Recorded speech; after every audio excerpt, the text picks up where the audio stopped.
दुनियादारी में उधार लिए दिए बगैर पार नहीं पड़ती। और ये बात मेरे को जिस दोस्त ने बताई वही 5,000 रुपए मांग के ले गया।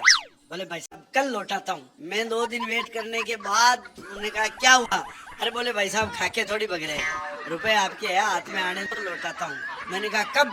बोले कल देता हूँ। ऐसा करते करते साल भर निकल गया, उसका कल नहीं आया। एक दिन मैंने उसको पकड़ लिया, मैंने कहा यार तू तो कल देने की बात कर रहा था, कितना टाइम हो गया? बोले भाई साहब अगले महीने की 1 तारीख को आपका पक्का। साल भर तक 1 तारीख नहीं आई। एक दिन मैंने कहा यार तू कर क्या रहा है? बोले भाई साहब कुछ भी करो, देखो सही बात तो है, तो अभी तो मेरे पास तो जहर खाने के पैसे नहीं है, लेकिन आपके पैसे दूध के धोए पड़े हैं, सबसे पहले हाथ में आने तो आपके ही पैसे दूंगा। अच्छा ये उधार वाला चक्कर मेरे अकेले के साथ नहीं हुआ है, आप भी भुगत भोगी होंगे। मेरे को वीडियो से कमेंट करके बताना किस किसने क्या क्या डायलॉग सुनाया है। उधार में जो धार है, सच कह रहा हूँ, उधार में जो धार है वो इतनी तेज है कि आपके वर्षों पुराने रिश्ते को एक पल में काट सकती है। अगर आपसे कोई 50,000 रुपए उधार मांग कर ये कह रहा है ना 2 दिन में लौटा दूंगा, तो भाई साहब बधाई इसी में है कि उसको देने में ही 2-3 दिन की लेट कर दो। वैसे उधार का काम देखो सबके पड़ता है, लेकिन आपके ब्याह शादी में बहुत सारे लोग अगर खाना खाने आए तो आपको लगता है आपका परिवार कितना बड़ा है, आपके दोस्त लोग है वो कितने रईस है, आपका सफर कितने ऊंचे लोगों से है, और कभी उधार लेने का काम पड़ जाए तो फिर आपको पता चलेगा आपका परिवार कितना छोटा सा है, आपके दोस्त कितने कंगले हैं और आपका संपर्क कितने घटिया लोगों से। वैसे तो देखो दुनिया में हर आदमी अच्छा है, और जब वो उधार मांगने आता है तो वो और अच्छा होता है, और जब तक आप उससे पैसे वापस नहीं मांगो तब तक वो अच्छा ही रहता है। और जब आप उससे वापस अपने उधार दिए हुए रुपए मांगने चले जाओ तब आपको पता चलता है कि वास्तव में वो कितना अच्छा है। एक जापानी एक चाइनीज और एक इंडियन दोस्त बैठे बातें कर रहे थे, तो जापान वाला बोला हमने एक 5 लाख रुपए की घड़ी बनाई है जिसको पहनते ही आदमी गायब हो जाता है, दिखता नहीं है, जैसा आपके मिस्टर इंडिया में वो हीरो गायब हुआ था।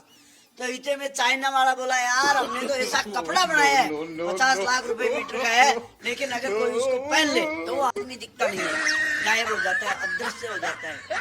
इंडिया वाला बोले यार इससे सस्ती टेक्निक तो हमारे इंडिया में वर्षों से पहले मौजूद है। बोले तुम्हारे इंडिया में क्या ऐसी टेक्निक है? अरे बोले आप किसी को 20,000 रुपए उधार दे दो 2 महीने के लिए, अगला 6 महीने तक अगर दिख जाए तो मेरे को कह देना। जापानी बोला हम जापानी लोग टाइम के इतने पंचुअल कि ऑफिस टाइम से 2 घंटे पहले पहुंच जाते हैं। चाइनीज बोला हम भी कम नहीं है, हमारा देश भी इसीलिए आगे है, हम चाइनीज लोग ऑफिस टाइम में कभी 1 घंटे भी लेट नहीं होते। इंडिया वाले बोले यार हम तुमसे बहुत एडवांस है, हमारी टेक्निक दूसरी है। आप किसी को उधार लेने वाले को 7 बजे का टाइम देके देख लो, अगला बंदा 6:45 पर आपके घर के दरवाजे पर मिलेगा और 6:59 पर तो आपके घर के दरवाजे की घंटी बजा देगा। इसे कहते हैं टाइम की पंचुअलिटी।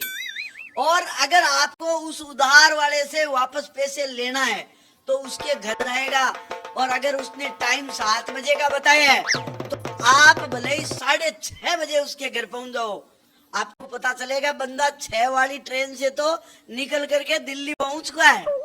किस किस के घर में क्या प्रॉब्लम चल रही है, अगर इसकी सटीक जानकारी चाहिए, 100% सही जानकारी, तो आप बंदे को बोतल लेके साथ में बैठो। और सारी प्रॉब्लम जाननी है, 101% से 500 गुना ज्यादा प्रॉब्लम जाननी है, तो भाई साहब उसको 1,500 रुपए उधार देके दें।